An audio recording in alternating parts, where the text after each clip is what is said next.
Hello, everyone, and welcome to episode 3 of the Coffee and Ketchup podcast. I am Zan or Evangelina Scott, whatever you feel like calling me today, and I also have with me. I'm Megan. My name is always just Megan. Very boring. Always just Megan. Yeah, you don't have Always as many just identity crises as I do.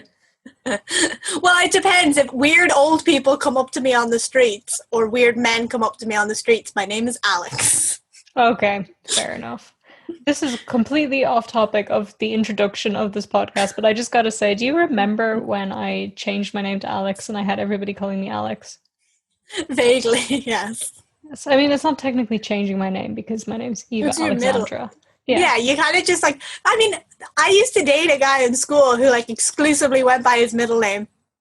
And no one knew for 3 years that his first name was something completely different.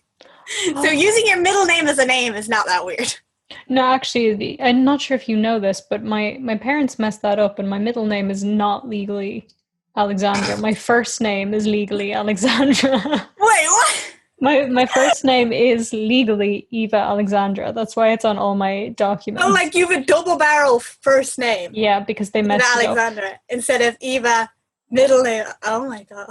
Yeah, but would you expect anything less from my parents?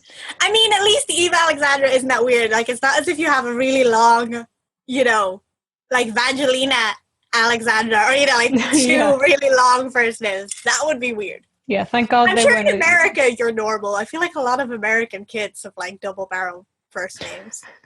Yeah, I think so. But I'm getting this off of Teen Mom.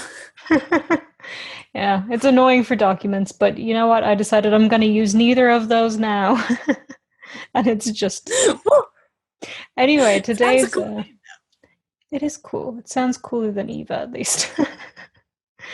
Today we're not going to be talking about our names, unfortunately, because that would not fill up an entire episode. We are going to be talking about work, which sounds boring at first glance, but this is going to be really fun. And there are rants coming, many, many rants ensuing. But before we begin, we got to do two things. Firstly, Megan, what kind of coffee have you got today? I have, yet again, a double choc mocha, the same as the other week. My brother bought another pack, and they're actually very good. I really want some. Shout out to a double choc mocha from... I can't remember what brand they're from. Just a shout out to all the double shot mochas out there. Double choc mochas. I said double shot mocha. Everybody got what I meant. It's fine. Well, for my coffee, I have what was an almond milk cappuccino, but the foam has since dissipated and it's now just milky coffee. Well, on the topic of work, the last job I had to make coffee. And I almost never made it with enough foam because I didn't know how to use the foamer correctly.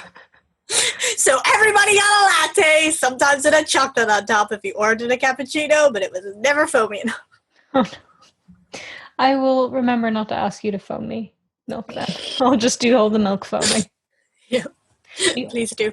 Yeah. The other thing to update people on before we continue with the work conversation is in the last episode we talked about education, and if you remember, I told you guys I was waiting for them to confirm my registration. Didn't know what was happening with that, but they've confirmed it. I'm a student. I've submitted assignments and done things and gone to lectures, so it's all good now. Yeah. And if you guys want to keep more up to date with that, you updated people on your YouTube channel. So... guys, if you want to stay up, we only upload podcasts every 2 weeks. If you want to stay up to date with Eva, then you got to go over to, or Zan, you got to go over to their channel. But this is probably the most updates you're going to get. I don't update people on much on anything. I've been on Twitter recently, but that might blow over eventually. Twitter's always a phase to me. What's your username on Twitter and Instagram for people who want to find you?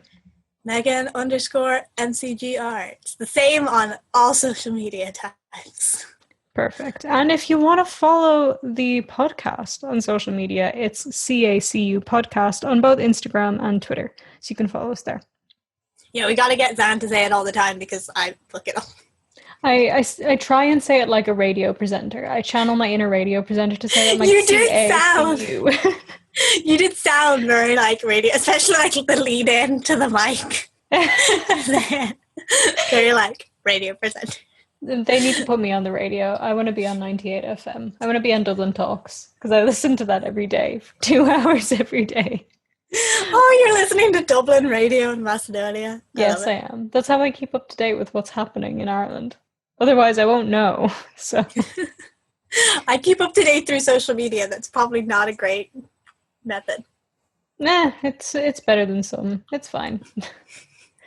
Right, so for work, I think it would be good if we give like an overview of the people for the people of the jobs that we've had. That is a really difficult sentence to say. So why don't you tell us where you've worked, what you've worked, what your life is? Okay, so I started off, I feel like when you're a student, there's like 2 main jobs that you go into, which is like retail or like waitressing. And I had both. I started in retail, originally helping out my mom in this like wool shop she used to work in over the summer, and she sort of like paid me under the counter. And then I worked in a bookstore just for Christmas once. That was great. And then I kept trying to get retail jobs. I couldn't find anything. And then a friend of mine worked in a 50s American retro style restaurant that they have in Ireland. That's a chain. I'm not going to name it, but I'm pretty sure everyone knows what I'm talking about. A friend of mine was a supervisor at one of those places. He recommended me to his boss, and I got a job there, and it was hell. It was hell. And then when I left there, I had a job for a few months in a different restaurant, which was more like a family-owned place. So it was a lot chiller, a lot better. But then COVID happened, and now I don't have a job. What a roller coaster. What a ride. Well, for me, I started off in customer service. Oh, dear Lord. So I was working for a company that outsourced to Canada. So this was in Macedonia, and I was basically working for 2 different Canadian pizza chains. Can't say the names of them, but I would just basically be taking pizza orders all night, which, sure, that sounds chill. It's not. It's really not. Thankfully, after that, in the same company, got promoted to head of dispatch for another outsourcing project, which was a lot smaller, and, I was higher up. So that was nice. Better hours, too. And after that, what did I do? Where did I work and where did I go? After that, I worked as a content writer. That was it, for an online magazine, writing very, very brainless articles and losing my brain cells every day and writing stuff I didn't care about, pretending to be a straight American woman with a lot of relationship problems. A lot. Like, more than you would expect. And then after that, I left that job. I trained to be a web developer for a while, full stack, and did that. Realized I hated that. Got a job in customer support, which is very different to customer service. This was more tech related. Worked there for a while, and now I don't work there anymore. I'm now a full-time YouTuber. So that is the line of careers for me. Life goal achieved. Yes. YouTuber and student, because that's considered your occupation, I think. Yep, it is. I still put student down and everything, even though I'm technically not a student yet. Yeah, but you will be. It's fine. January. Yeah. Saying all of that out loud makes me realize how much of a mess my career has been. But like, I didn't do, college straight away and stuff, so it was just work for me. It's sort of like in the same vein. Do you know what I mean? Like, most of that's in the same. Yeah. Group. It's just kind of moving around within it, kind of thing. Yeah. I didn't realize you were taking orders for a pizza place.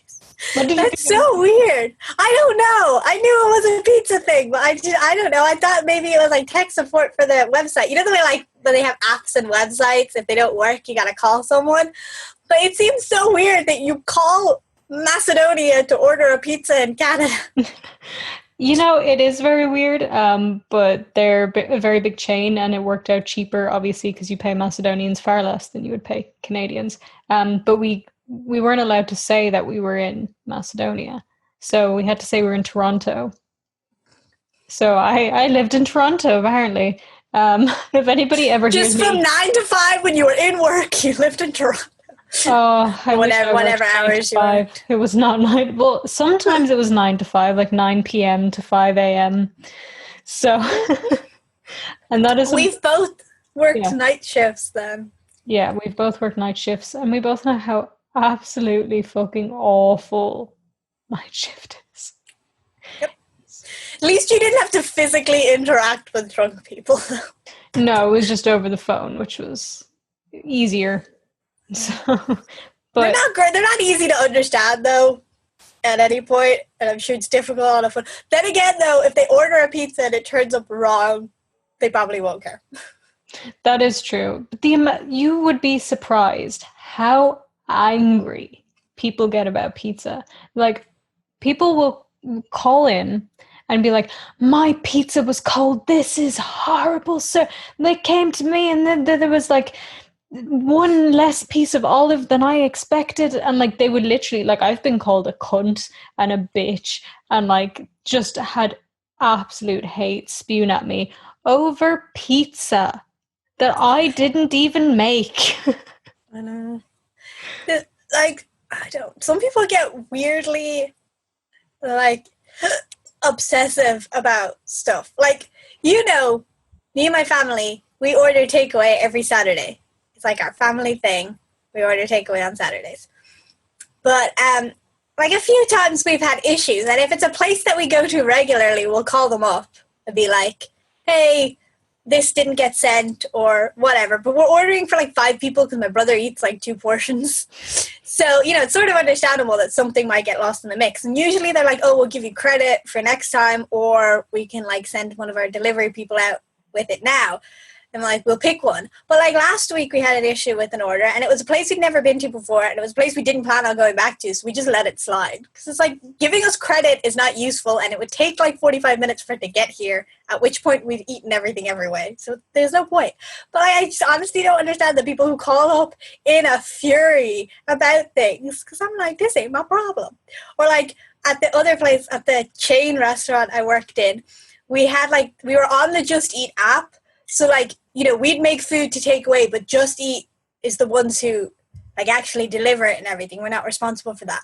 The amount of times people will call up and be like, "My order's late," and I'm like, "Did you order through us? No, call Just Eat, bitch." The thing is as well, like, because I was customer service, not customer support, so it was not in my job description to fix your problems. Like, I would help you with things that was to do with making your order, not my pizza was cold, give me credit. So Yeah. my cat has decided to join the podcast. I saw the tail behind the table and I was like, cat I in the did room. not see the tail. So, but the thing is, I would tell people, they would call, start screaming at me. I'd be like, "I'm just going to transfer you over to customer support." And Yeah. they would say, "No, fix it for me." I'm like, "I physically cannot. I don't have access to those systems. I don't have access to that system. I don't even know how. I'm not trained for that. What do you want me to do? I'm not even in Toronto. I'm sorry for the bang, everybody. My cat's ass just hit the microphone. There's not much I can do about that. She bootylicious. She bootylicious. She's decided to be needy. She opened the door to my room. I just came Genius. in. She's a very smart kitty. Aren't you very smart kitty? You don't have to worry about customer service. No, you don't. I think it would be interesting though to talk a little bit about nights, because I think we definitely did have different experiences, but like, how did yours go? I was actually thinking about this the other day, and in the grand scheme of things, night shifts weren't that bad, because so I worked on O'Connell Street, which is like you used to live near there. It's one of the busiest streets in Dublin, and this is like one of like a popular chain restaurant, like fast food place in Ireland. So like we used to get so many people in, and because it was like an American style like 50s diner, you used to get a lot of tourists in as well. So like the place would be packed. There'd be lines out the door sometimes during the day, but like at night there was no one there.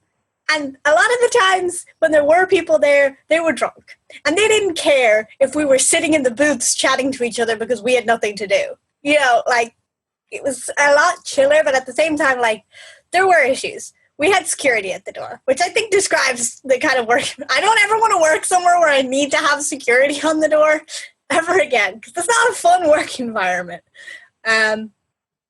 But yeah, I mean, you'd also get, I never had an experience with it, but I know people have had issues with druggies in the area coming in as well. I know that my friend who was the supervisor there had to like kick people out the bathroom sometimes, call ambulances for people, things like that.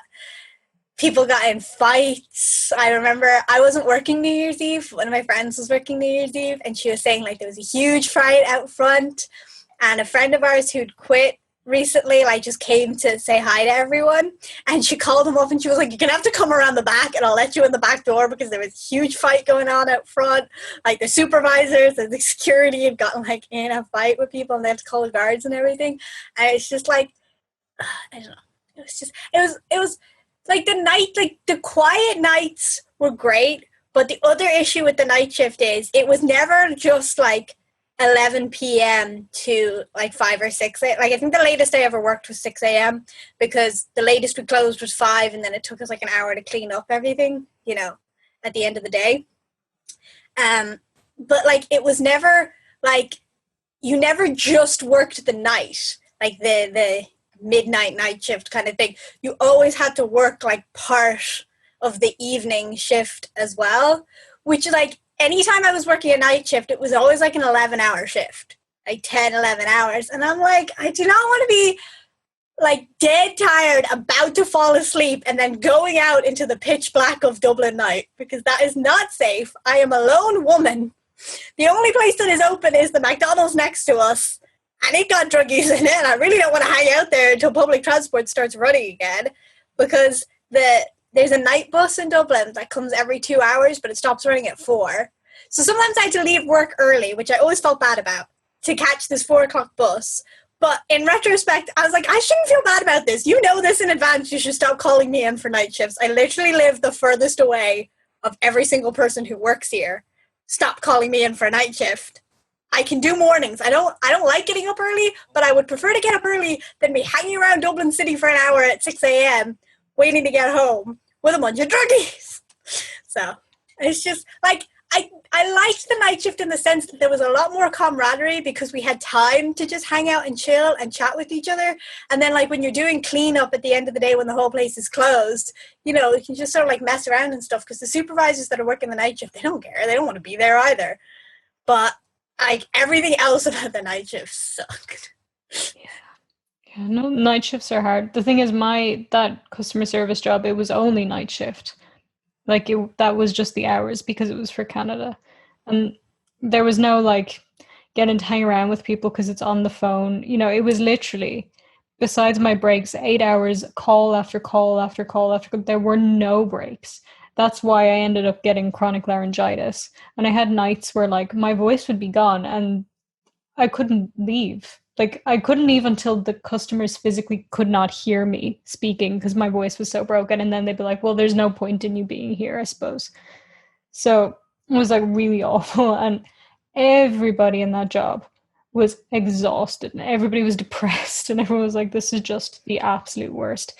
And the thing was as well, we were expected to work holidays. And like, so I worked New Year's. My shift started at 11 p.m. on New Year's. To work Christmas, and Halloween is the busiest time of year, so work 2 11-hour shifts in a row for Halloween. It was just awful. It was awful. Like the whole thing is a blur to me as well. I only remember like very small bits. The only good thing was I was good at that job. Like I know it sounds like it's a hard thing to be bad at, but you can be bad at it. There were people there who were just bad at the job. Like they were slow, they were inefficient. I had like the fastest talk time or something, because the whole idea was our calls were timed. So, if you had a faster call time, you were doing well, whatever. Yeah. But I would imagine also not losing your temper at people was part of the job as well. oh God, I only lost my temper once. Well, I mean, like I would get mad, but you hold it together. They can't see you, so you just be flipping them off, at the computer. I've literally done that before when my computer's running slow or something. I'd be like, yeah. But there was one time, there was this woman, I still remember her to this day. Actually, you know what? I shouldn't gender her. I don't know if she was a woman. But I'm just going to say she, because she, whatever. Sorry, my cat is stuck to me currently. Her nail got stuck in my leggings. So I'm trying to remember what happened. So she called me up. We would take the phone number and then pick up a delivery. If it's delivery, take the address. So she was doing a delivery, and sometimes, depending on addresses or where you live, you won't have a guaranteed time. So for most orders, there's a guaranteed time of 40, 50 minutes. Otherwise, you get the pizza for free, whatever, which like never happens. For her address or whatever was going on, or maybe the shop was busy that day, I don't know. The system just tells me. That's all the information I had. There was no guaranteed time. So at the end of the order, I said, oh, there's no guaranteed time. Should be about 40 minutes. So. And she lost it at me. She was like, I need a guaranteed time. I have to blah, blah, like freaking out, screaming at me, calling me names, calling me stupid, calling me incompetent. She was like, you have to go back and fix this. And I was like, there's nothing I can do. Like, this is the system. And she's like, I had this problem last time with another girl, and I had to get her to fix it for me, and blah, blah. So I was like, oh, so you bully all of the customer service people. I'm not the only one then. And she was like, she kept me on the phone for 20 minutes. Keep in mind, I averaged a call time of between 1 to 2 minutes. She kept me for 20 Also, she's delaying her own food, I would presume. Yeah, the food could have been there by then at this stage. But she kept me and screamed at me. And like, I couldn't get her off the phone. I kept saying, I can transfer you to customer support if you want, because that's what we're supposed to do if they're like freaking out and don't want to do the order because something. I can transfer you to customer support. No, I need you to fix it. Like, well, I can't, because there is no physical way on the system for me to fix this. It just tells me I have no control over it. And I think in the end, I called her a cunt and I hung up because I was just so mad. And I'm pretty sure it was like near the end of my shift. I was tired. It was probably a Saturday, and Saturdays are, as you can imagine, the worst for pizza. Yeah. I just had enough. And I remember her still to this day. There was another woman who really pissed me off, but I didn't lose it as much. So... I mean, yeah, I can imagine that. When you were saying there, she was yelling at you, it reminded me of a time where my friend was working. So there was about 4 or 5 supervisors and 1 manager at the place I worked. And so like you'd have 2 supervisors on at a time, or like the manager and a supervisor. Obviously the best days were the days when the manager was not in. Did not like her very much. But this day it was, except for, on the night shift, then it was only 1 supervisor. So I can't remember what time it was. It was pretty late. So just my friend was working as the supervisor, and this guy is a year younger than me. So he was like 19, he was 20 at the time, maybe, like the youngest supervisor there. He was on his own because it's nighttime, so they only need 1 supervisor.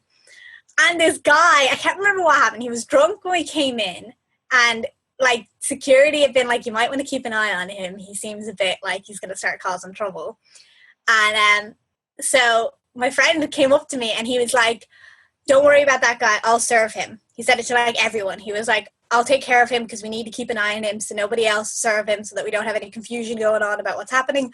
I need to make sure that I know everything that's going on, because I guarantee he's going to start causing trouble, and I don't want to have to like turn to one of you and be like, okay, what happened here? So he was like, oh, I'll take it. I was like, okay. And I don't know, I can't remember what happened. I think he like ate literally like half his burger and then complained that there was an issue with it. He like ate the max he could before he complained so that he'd get the food for free while like eating most of it. And so my friend literally like points this out to him. He's like, you ate most of that. Like you can't give out about whatever the complaint was. It was like, this is not something you would only discover halfway through a burger. And I'm not giving it to you for free. And he started calling him rat boy and just like shouting. This is like a 20-year-old kid on his own at like 1 a.m. or whatever. And there's just this drunk, huge guy yelling like, oh, you rat boy. And like his name was on his name tag. So he's like calling him out by his name and everything. And he was like, you've given me my food for free. Like, I know how this place works. I'm a customer and all this. And security had to step in, and then he still wouldn't go away. Because they wanted him to pay. Obviously, they didn't like... A lot of the times if people cause a fuss, we'll just be like, it's not worth it, just leave. But because they were pretty sure this guy had done this once before in the place, which is why the security guy had been like, keep an eye on him. So they were like, no, we're not letting you walk out again because you're just going to come back and keep doing this. So they were trying to keep him in the store while also like not like physically, like holding him in the store. And they called the police, and the police had to come, and it was like a whole thing. And I was just like, I hate this job sometimes. Nightmare, holy hell. Sometimes. I was wondering though, when you were saying, so you worked night shifts like all the time, it was all just night shift. Do you think, obviously it's bad because you didn't have a lot of breaks and you were talking a lot, but do you think if you were working in like another job or something, do you think having all night shifts is okay? Do you know what I mean? Instead of like, I used to work day shifts, midday shifts, night shifts, evening shifts. Like I could work 4 days in a row and I'd never work the same shift twice kind of thing. Do you think it was easier to work like all night shifts, or would you have liked it to like move around a little more? Honestly, I would have preferred to have moved around, because you'd think that you would adjust to it being nights. You would adjust to like, that's when you're awake. You don't adjust. You never adjust. You're always exhausted. Like I spent all of my time sleeping, and that's not an exaggeration. Like I would sleep, I would wake up to eat something, I would go back to sleep, and then I would wake up to go to work. That was all I did, unless I had a day off, in which case like I tried to stay up basically so I could have a day to do something. But I was always tired, and everybody else was the same. We were all always tired. Like we all just spent our time sleeping, because your body, as much as you might think you're nocturnal or whatever, your body's not actually built for that. And considering, so the shifts could start, as far as I remember, any time between 8 p.m. and 1 a.m. And then you could be working 8, 9, 10, maybe 11 hours if it's a really busy night or Saturday or something. So by the time you get home, at the very earliest, you get home at like 6. And then you go straight to sleep. So if it hadn't moved around, I think I would have had like a week here and there where I felt like a little bit normal and could have maybe even socialized or rested and prepared for the next week. And just for context here, I worked nights a year and a half, I think. So you really do not adjust. Yeah, ever. Like that's a time period where you should have adjusted if you could have adjusted. Yeah. It's not like you're only there a few months or something. Oh, yeah. Because I always figured, because my schedule is constantly moving. Like the thing that annoyed me most about this place is that there was no set schedule at all. Do you know what I mean? Like, it's not as if some people started 8 a.m., worked until 1 p.m., and then someone came in at 12 p.m., worked until 8 p.m. You know what I mean? Like, there wasn't blocks of schedules. You could be working like 4 to 10 one day and then be working 5 to 9 the next day, and you could get asked to stay longer at any point or asked to come in early at any point. So like I remember the worst time for me was I was working 4 days in a row. So I was on a 16-hour contract. I don't think ever once did I work 16 hours or less. I was working just under full time most of December, which makes sense because it's Christmas, it's the busiest time. But I'm like, I should not be working nearly 40 hours a week on a 16-hour contract. I should not be working near full time. But anyway, I was doing 4 days in a row, and it was a Thursday, Friday, Saturday, Sunday, and that Monday I had a test worth 80% of my overall grade for a class that I had failed the 20%, the other 20%. So I had to get at least 50% of that test to pass that class. I was stressing so hard about it. And I told her, I was like, I can't do these 4 days in a row. You know, I have a test on Monday, because I gave her my like test dates weeks beforehand. And she was like, there's no one to replace you. You're just going to have to work. I'll see about Sunday. I'll see if maybe I can get someone else in on Sunday. And I was like, no, you're not, because you always say that. And then you never get anyone in, even though, like, you know, it's an easy swap. Half the time, you know, people would just end up swapping shifts with each other, because trying to go through the manager and do it officially never worked, because she just didn't actually bother. It would be one thing if she said, here's the schedule, find someone to swap with, because, you know, I don't want to do it or I don't have the time to do it. That would have been fine. But that's not how it worked. Half the time you just had to come across the schedule randomly and see that someone wasn't working your day and was working a day that you weren't working, and see if you could swap with them or something like that. You had to figure it out by yourself, which is so annoying. Anyway, so we're doing these 4 days, and it was Friday night. I was doing a night shift, but I was supposed to be finished at 3:30, I think, with enough time to get the 4 o'clock bus home. This is 3:30 at night, to get the 4 a.m. bus home, which would have been fine. But we were really, really busy, so they asked me to stay, because everybody else was working till closing, so they couldn't ask anyone else to stay.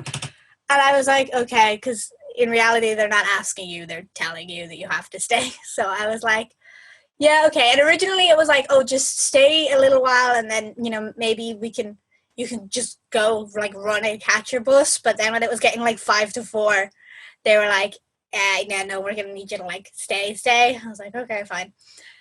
So I stayed, and then I had to call my dad to come and pick me up, because I'd missed the bus, and the next thing leaving wasn't until 7 a.m. So I was like, not sticking around that long. So I called my dad to pick me up, and we'd closed and we were cleaning up, and I went home early for cleanup. You know, like, usually when you're cleaning up, you're like, stay until everyone is gone.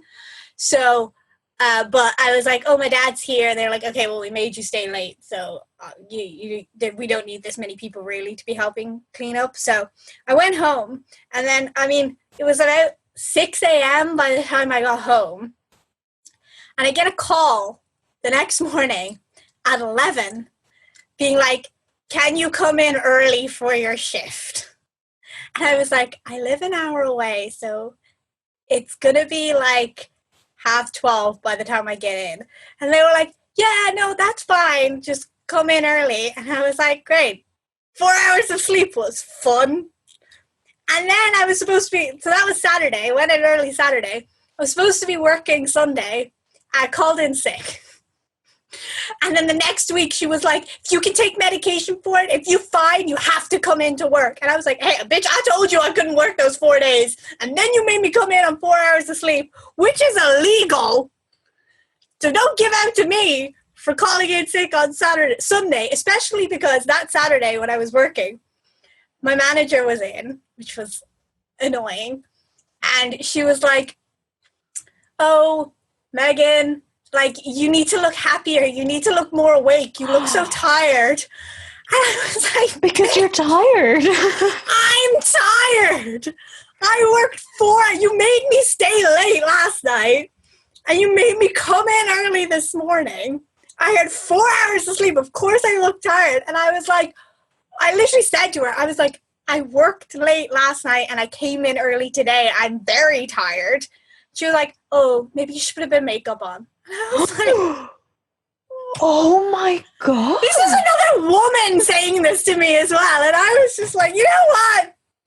I'm done with this place. I also love that when I did quit, she was like, you need to give me 2 weeks notice. Because I told her I'd gotten a new job. I'm air quoting for anyone just listening to this. I had not gotten a new job.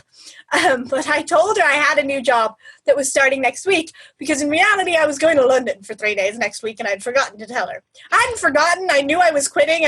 She hadn't been in the week before while I'd been working. So I couldn't tell her. And I didn't want to tell her over the phone or by text. Because I felt like that was like really shitty.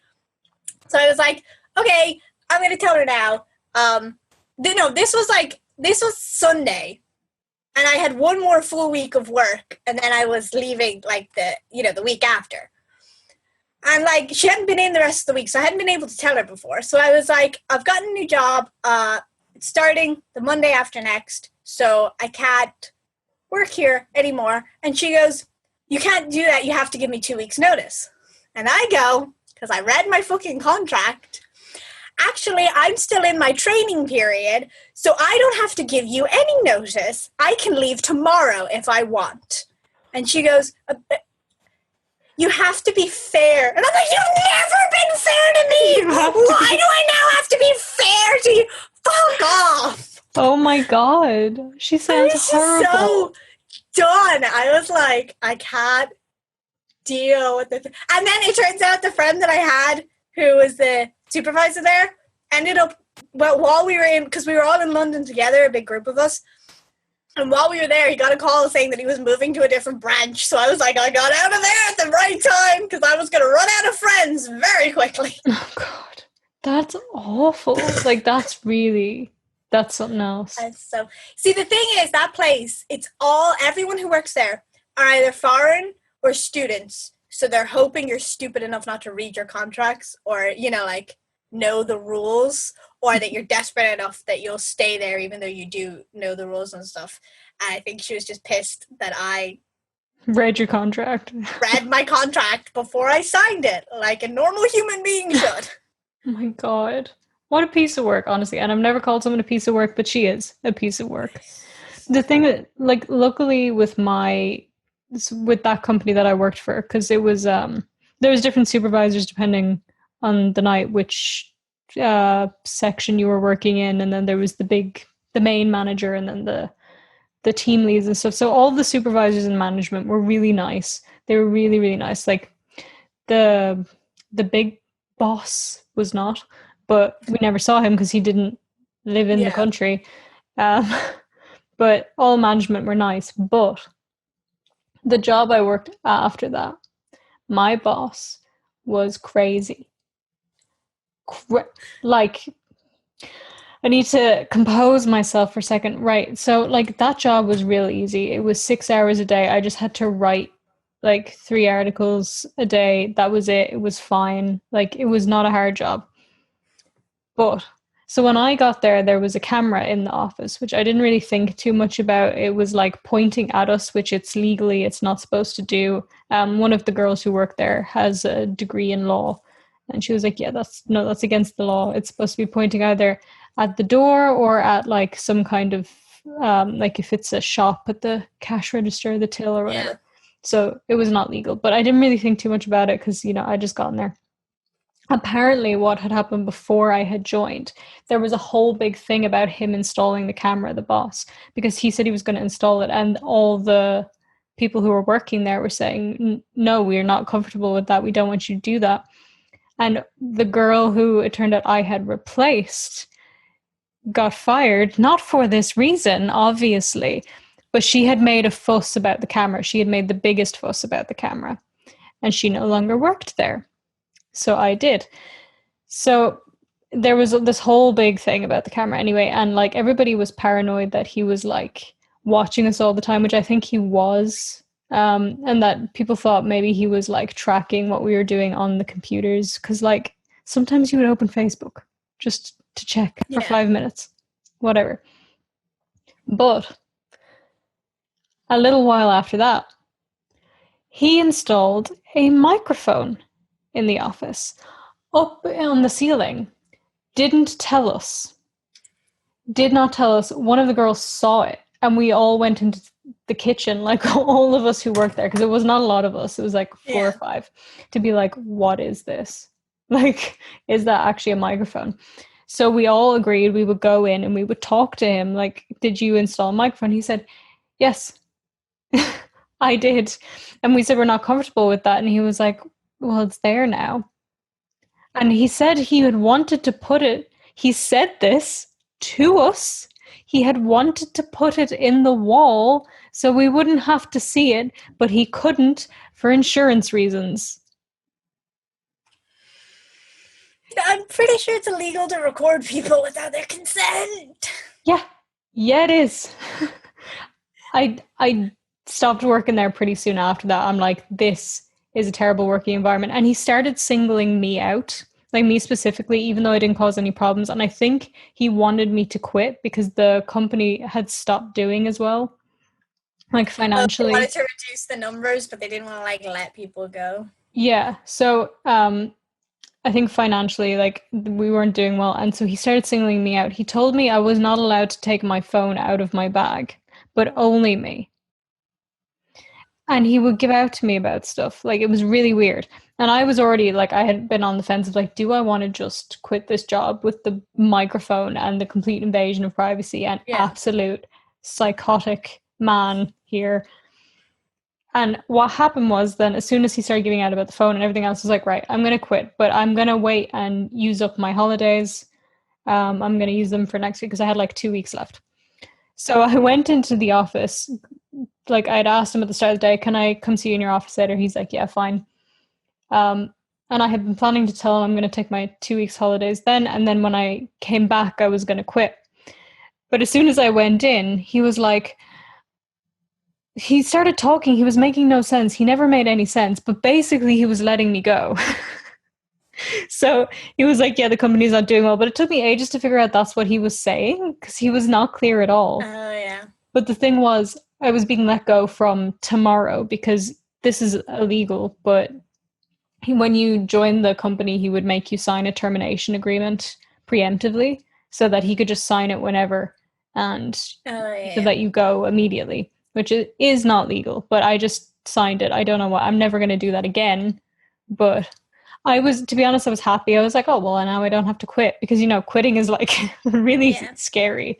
So I went home and I was like, I don't work there anymore. This is great. Not being recorded anymore. Fantastic. But he was crazy. It's the only like really bad manager I've had. The thing was, he was also like weirdly nice. So it was weird. Like, and once or twice he took us out for dinners and stuff and he would chat to me about things. I'm like, you confuse me. I don't know how to feel about you. So I get that. But in all my other jobs, the managers were good. What were you going to say? I know. I was just saying I had to kind of laugh when I quit because I think the reason she was so pissed that I quit is because, so I quit like the first week of January. And over the Christmas period, about 4 people had quit.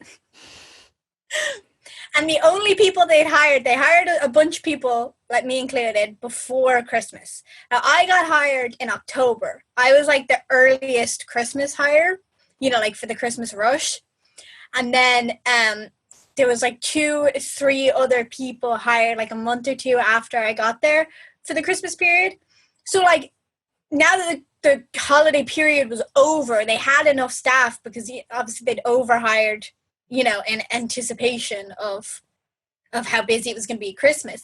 But the main issue was that all of us who had quit were the ones who were decent at our jobs, and all the people who had stayed were the people who were hired before Christmas, but were hired so close to Christmas that they'd never been trained properly, and a lot of them had very broken English, which, like, I have no issue with people who can't speak English, like, fluently. It's a hard language. I completely understand. I'm shit at like every language I've ever tried to learn except Irish, and that's only because I was forced to grow up with Irish. So like I completely understand. And I think if they had been given the proper training, like I hadn't even been given the proper training, and I was hired back in October. Like I should have had, for someone who's fluent and has kind of done this sort of job before, and I feel like I should have caught on quickly with everything. I could have been properly trained. They just sort of seemed to give up halfway through November, but whatever. And yes, they hired all these like 2 or 3 other people. And they used the manager and some of the supervisors used to give out shit. They were like, don't let so-and-so take orders. They're not allowed to take orders. They always take them wrong. And I'm like, yeah, that's because no one ever showed them how to take orders before. So you had these like 3 people who literally couldn't do anything, and we're all rushing around, and the customers are like, can someone take my order? And I'm like, yeah, hold on a minute. And they're like, oh, but what about them? They're not doing anything. And I'm like, yeah, they're not allowed to take orders. And it got to the point where like I had to ask them to help with things, and I'd only been there a month longer than they had. But like they literally had nothing to do, and no one had told them what to do when there was nothing to do. So I was like, can you maybe help with the KP and stuff? And they're like, yeah, okay. Like they were more than happy to help. It's just they didn't know what to do because they hadn't been properly trained.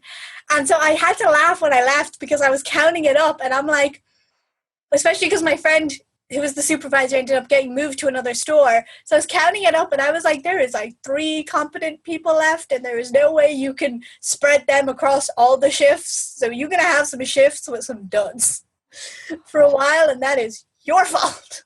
Oh my God. The management there sounds so shit. Like, why would you not just train the employees to do the job so they're not just standing there doing nothing? I don't understand. Yeah, like when they hired me, when I was hired, I was sent to Donnybrook to train because it's a smaller place and there's very few people there. So it's, it's even though you're working in this place, they send most people to Donnybrook to train, and then they'll send them back once they're done. I had 1 training day at Donnybrook, which was barely a training day. And then they were like, yeah, we're busy, so everyone's being just sent to their stores to work to finish their training there. So I got sent to the busiest like restaurant of all of them during the busiest time period to train. And I was like, who thought this was a wise idea? It's so annoying. And like the other annoying thing is the 2 people who own the franchise would like pop in on occasion because South Ann Street, which is up there, it's maybe like a 15-minute walk. It's like it's off Grafton Street is where head office is. So they're only like a 20-minute walk away from where we are. So they drop in on occasion and start working like in the kitchen and as waiters. And we had like those computer screens where like once you take in an order, you go over and you put the order in the computer screen and it goes into the kitchen. And the amount of times I walked past the computer screen and I was like, who forgot to send the order? Because someone had put an order in, but had forgotten to send it to the kitchen. And like I've done that on occasion because the screen sticks sometimes. So you hit send, but it doesn't actually send.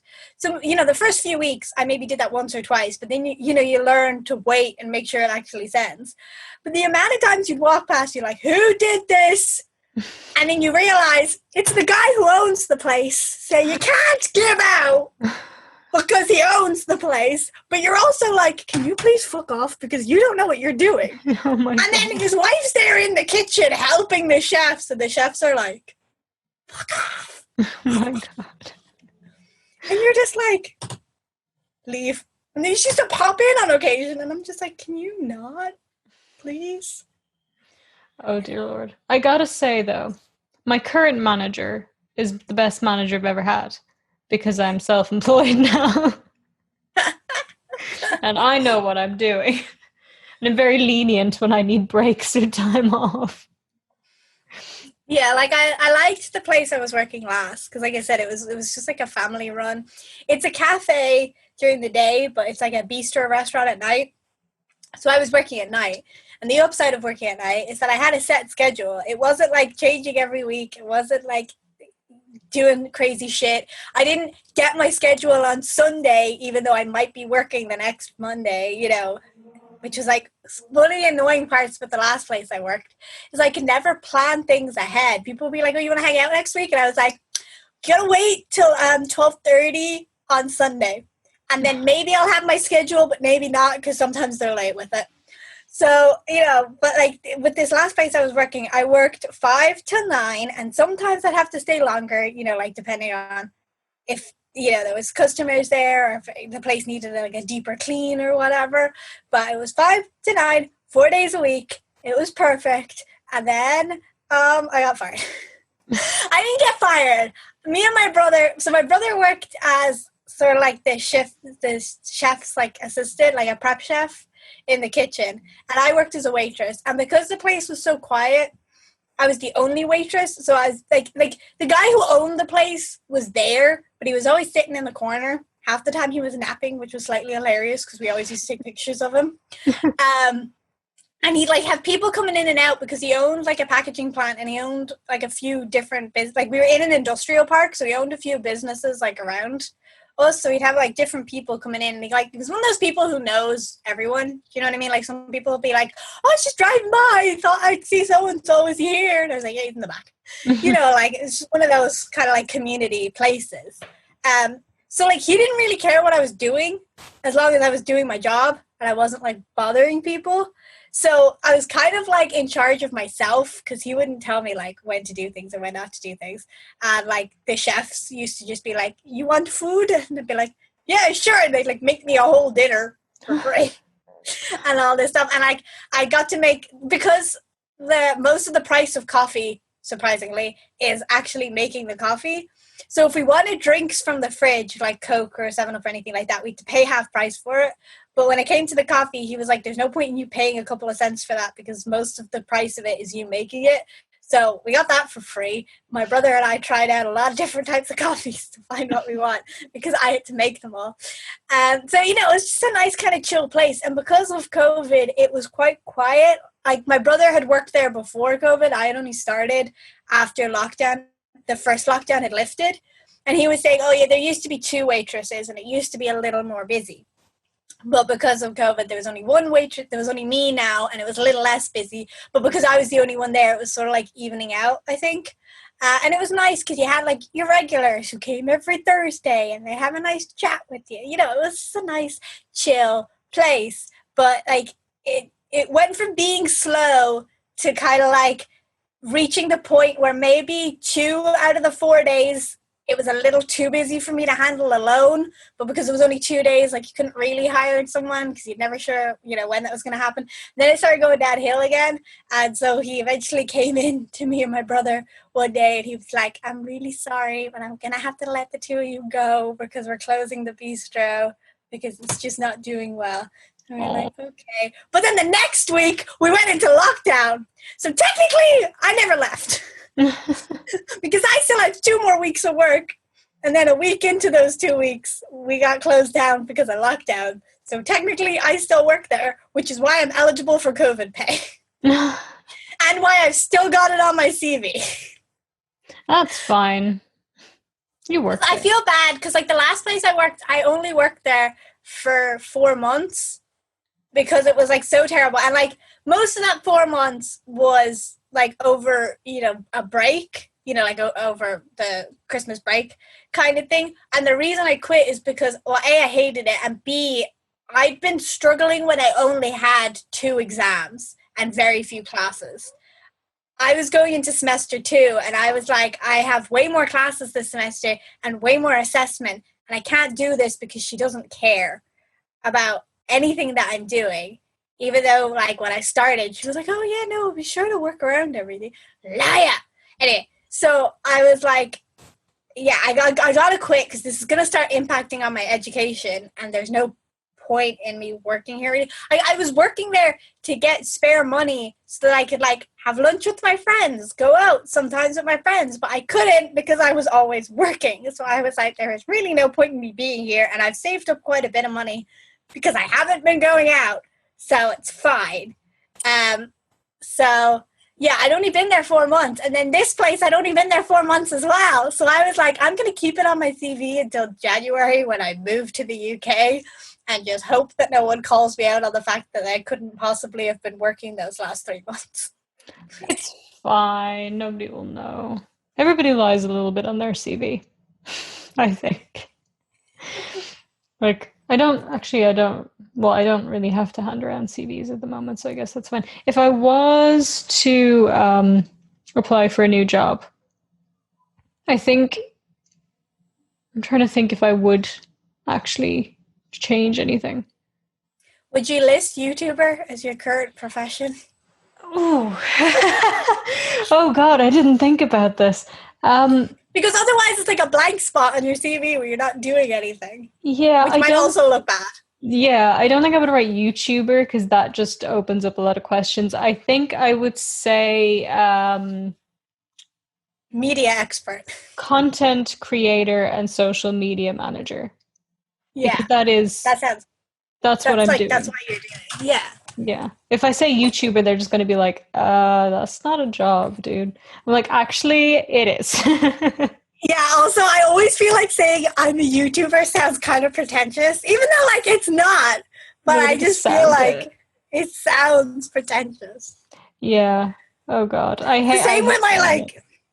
like, it's the same with my, like, master's program. It's not pretentious, but it sounds pretentious, so I gotta say it in a funny voice to self-deprecate myself before other people have a chance. Yeah. Self-deprecation is the best way to not look like a dickhead. I've because so yesterday I told you I was at a conference. It was 2 day long conference, and it was for dissociative disorders and stuff, and DID and things. So because I've covered a lot of DID drama, a lot of the people there who were also watching knew who I was, which I'm not used to. And so there was like we would just all be watching, our cameras weren't on, it's all online, it was a Zoom thing. But then there was like meetups afterwards, like after party kind of thing. And people would know who I was, and I didn't know how to cope with it. Like I didn't want to be like, oh, yes, hi, it is me. But like, so the way I would deal with it, I'd be like, ah, Jesus, sorry. It's just like, what else do you say? I'm sorry, you have to know who I am.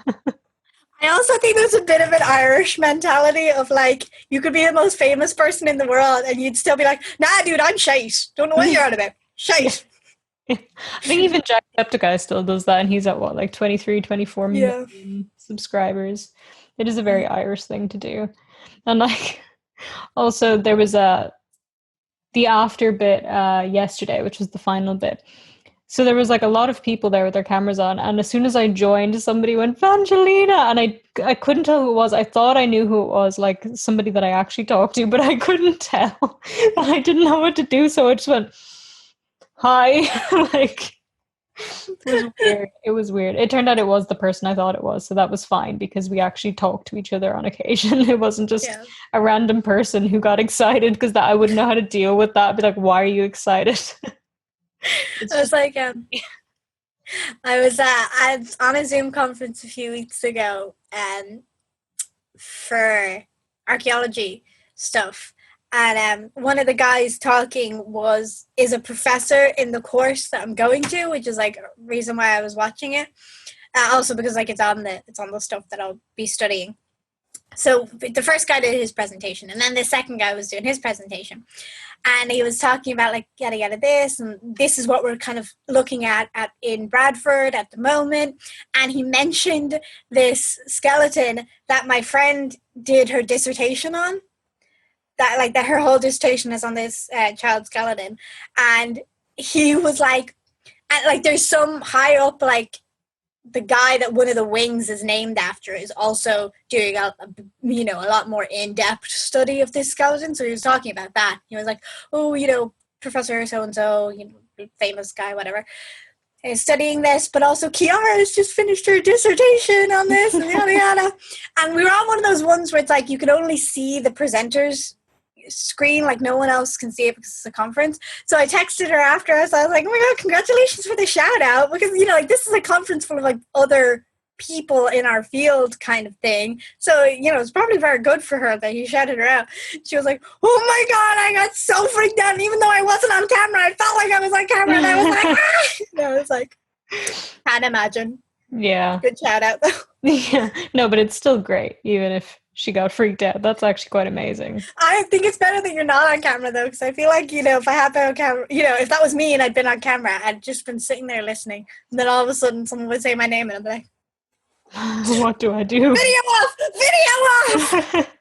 Same though. Same, to be honest. I don't know. I wanted to ask you, was it the last episode where you mentioned that your university that you're going to be going to had a serial killer? No, I think that was our Instagram live. That was the Instagram live. Okay. Can we tell that here as well? Yes, obviously. You can't just mention that and be like, okay, never mind. Yeah. Well, Megan was saying basically that there was a recent serial killer at the university. She's going to be doing her master's, which she couldn't remember if he did use a crossbow or not, but she was pretty sure he did. So I Googled it after the live, and he did in fact use a crossbow, but not only that, he also ate the people. He called himself this the crossbow cannibal. Love a nice Great bit of name, alliteration. Great name. No, it's funny though, because you sent me a screenshot of like the wiki search when you looked it up. Mm-hmm. I'm going to the University of Bradford, and it said on it Bradford University. And I'm wondering, because there is a Bradford University and there's a University of Bradford, because that's not confusing.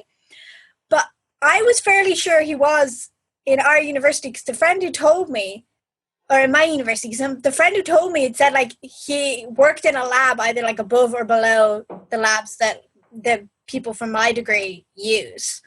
So I was like, there's no way he's from the other university. So I wonder if Wikipedia got as confused as I'm sure everyone gets confused that there's two Bradford universities, or University of Bradford and Bradford University. Because, yeah, it should. I'm pretty sure it should be University of Bradford and not Bradford University. But maybe I was wrong. I don't know. Maybe I signed up for the wrong degree. No, I'm kidding. But, yeah, I don't know. I just found that funny. I was like, Wikipedia, you'll be drunk. Also, yeah, they're the same name, just backwards. So I mean, somebody has to write that, like a human being has to write it. So it is possible they got it mixed up. I do want to say though, because I saw he had been studying criminology and I was like, I study criminology. Oh no. So I don't know why that freaked me out so much. I was like, am I going to be a serial killer? Is this how this works?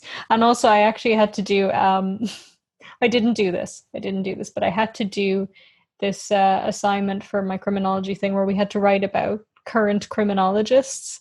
And I was like, do I write about the crossbow cannibal? But I didn't, because they have to be currently working and I'm pretty sure he's in jail. I would hope so, because Yeah. I'm moving there. Well, might not be, but I'm moving. Oh God. You will I still don't know what's happening. They still haven't emailed me back. For anyone who's wondering, during our Instagram live, which is on Zan's YouTube channel now, if you're going to go watch it, I mentioned that my transcripts haven't been sent over and my accommodation is trying to charge me a year's rent even though I haven't moved in and I'm not supposed to move in for another 2 months. So I don't know what the hell's happening there and no one's getting back to me. And don't say call them, because I did call them and they still haven't gotten back to me. And that was difficult because, well, actually I got my mom to call them. But still, I'm just kind of pissed. I'm like, dude, I've got at most exactly 2 months to figure this out because I'm supposed to be moving in exactly 2 months. I'm supposed to be moving on the 9th of January. So I'm like, can someone please aid me in this? Because with how slow everything is going, it's going to take me 3 months to get this all figured out. And I'd rather not miss my first semester of college. Thank you. Jesus, I feel so bad for you. I can't imagine how stressful that is. I'd be freaking out, like, honestly. I'm the kind of person who doesn't stress about something until it's way too late to fix it. Do you know what I mean? Like, I don't stress about exams until after the exam, at which point I'm like, you idiot, you should have stressed sooner. You didn't study enough. Like, I go into exam cool and calm and collected, and then I'm sitting there and I'm like, I don't know anything. And then afterwards I'm like,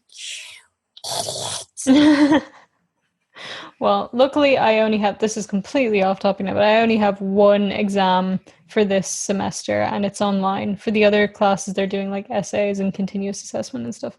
So that's handy. But yeah, I think we may have said everything that we can say about work. indeed. Final thoughts: read your contracts and don't sign a termination agreement before you've started the job. Yep, definitely read your contracts. That I think is a huge thing to take away from all of this, because I might still be stuck in that shitty job and run contract. Yeah. I honestly think if I had said, oh, okay, I'll stay 2 weeks then, that she would have just kept pushing me to stay. Yeah, probably. She seems like the type. But the other thing is as well, always read your contracts for everything, not just work. But if you don't understand something in your contract, don't skip over it. Ask somebody for help. If you have to, find a lawyer somewhere or a law student who will understand the weird jargon that they try and confuse you with. Just ask. Because a lot of times they're not like, they're not as scary as the contract makes, things out to be. Because, like, when I was reading through mine, it was like, some of this stuff seemed really scary. And then I just asked my parents, neither of whom are lawyers, by the way. or like went to law school or anything like that. I just asked them to look at this, and they were like, oh, that just means this or that. Mm-hmm. You know, like a lot of the times it's not scary stuff. In fact, a lot of the times it's not even stuff that applies to you. It's just like stuff that they have to say about what they're going to do with your information, or, you know, stuff like that. Like half of contracts don't apply to you, but still read them thoroughly, because the parts that do apply to you are very important. And also it means that you can sue them if they use your information incorrectly. I was actually laughing with a friend of mine because she works at a newsagent's kind of place, and she was saying at work they've got a list of everyone's names and phone numbers up on the wall so you can call each other to like swap shifts and things, but someone was using that to text someone like inappropriately, and she kept telling them to stop, and she brought it up to HR, and HR were like, oh, we don't want to do anything about this. And she was like, what the hell? And I was saying to my friend, I was like, well, it's against GDPR to have your employer is not supposed to share your contact details with anyone else, so it's illegal for them to have that list of phone numbers up. And she was like, oh. I was like, you should just tell your friend to threaten to sue them for infringing on her privacy. And then they might do something about it. No, they would definitely do something, because they will know that she's well within her rights to do that. Yeah. Because, like, that's the issue with HR. HR only works as well as the company wants HR to work. Yeah. So, when in doubt, threaten to sue them because you read your contract. Read the contracts. And then threaten to sue them with your... No, I'm kidding. Read contracts and sue people. That's the lessons for today. Well, I'd also like to point out to any future employers listening to this, I only hated that one job. I loved everywhere else I worked, and I'm sure I'm going to love working for you too. Don't take this rant out of context, and don't not hire me because you think I'm going to speak illy of you. I won't. Yeah. I didn't even name the place or anyone who worked there, so hire me. Future employers, we only told the worst stories. We didn't tell the good ones because that's not entertaining. It's all good. We're good employees. I only called somebody a cunt once, and she deserved it because she was a cunt. Hey, at least you didn't get hung up. Like, my mom was on the phone the other day about our COVID pay, and it took her ages to get through. I think it was like 15 minutes to get through to like a person. And when she did, she was basically just like, because when you're filling out the form online for COVID pay, which if you don't know, here in Ireland, we get paid once a week if you're unemployed because of COVID. And the pay depends on like what pay bracket you were in beforehand. So when you're filling out the form, you have to put in like your name, your address, your phone number, the phone number, the place you're working for, you know, the name, address, phone number, the place you're working for. But when me and my brother tried putting in the phone number of the place we were working for, it wouldn't work because because landlines don't count. The form only takes mobiles. And I'm like, what business uses a mobile as their phone number? That seems very sus. So in the end, we had to put 089, which is the start of mobile numbers, like 02 mobile numbers here, in front of a landline number for it to accept it. But my mom called them, and she was like, this is the only way we can get it to work. And your one was like, I don't know, she just wasn't being helpful. She was like, just put in the phone number. We're like, yeah, but when we put in the phone number, work because it's looking for a mobile number, and we don't have a mobile number. She was like, just put in a mobile number. She was like, we don't have a mobile business. And then the woman hung up on her. Oh my God. It was like literally a 2-minute conversation about, we can't put in a phone number, put in a phone number. We can't put in a phone number, put in a phone number, hung up. Oh my God. That was it. Mess. And my mom was like, that took me 15 minutes to get that. Thanks. Oh my God. And I was like, you should call them back because they record that. So they'll have it on file that she hung up on you for like literally no reason. But my mom was like, no, because it'll take me 15 minutes to get back through them. Yeah, fair. Get in trouble, so I'm not bothered. Know when to fight and when to stop. Yeah, but I gotta say, your one was justified. That woman hanging up on my mother, not justified. Exactly. Well, guys, I think that's going to be the end of the work episode. I hope you enjoyed this. Let us know if you're watching this on YouTube or on another platform where you can comment what your worst work story is, or weirdest or funniest or something. I'd also like to know like embarrassing work things, because like I said, I worked in a retro 50s diner, which meant really embarrassing work uniform. So I want to know that I wasn't the only one out there that had to wear an embarrassing work uniform. Please. Yes. I literally have one photo in that uniform, and it's a group photo, so I can't even show it, like, you know, on our Instagram or anything. If I can find one, I might, where I can, like, blur out other people. But, yeah, awkward uniform. Well, thank you guys for watching. If you're watching on YouTube, please subscribe. If you're watching somewhere else, then follow us or do all the things that you can do to keep up with us, basically. And you can find us on Instagram and Twitter at CACU Podcast. So please follow us. You can find me as Evangelina Skov on everything, and Megan on Twitter and Instagram as Megan_MCGR or Megan McGrath on YouTube. Wow, look at her, my social media expert. Yes, and I would like to apologize for the people on YouTube that it is now dark. No control. Usually this is the other way around. I'm the one who's like in pitch darkness, and you're the one who's like perfectly lit. Yeah, well, this time I am not lit in any sense. Get lit. Get lit. Also, for anyone who was watching our live stream on Instagram, live stream, we did mention that we want to be taking suggestions from you, our audience, on future topics. So now that we've got 300 plus subscribers on the YouTubes, maybe we can start looking at some suggestions for topics. Maybe tweet them would probably be the best route, would it? Yeah, add us on Twitter if anyone's got suggestions for topics for next time. I think we've still got a few rolling about, but it would be nice to know what you guys want to hear from us as well. Yeah, and at some point we might even do some Instagram polls or something like that, or Twitter polls, just if we have a couple of ideas and we don't know which one to pick. So do follow our socials, please, and thank you. Also, watch Unis Honest, because there's only 6 days left, people. Oh, wait. There will only be... Oh, wait, I think they might have deleted the channel by the time this goes up. Never mind, Unis Honest is dead. I still haven't watched it, oh dear. Well, guys, thank you for watching. Have a wonderful day. Other things that I could say that are motivational, and love you all. Bye. Bye.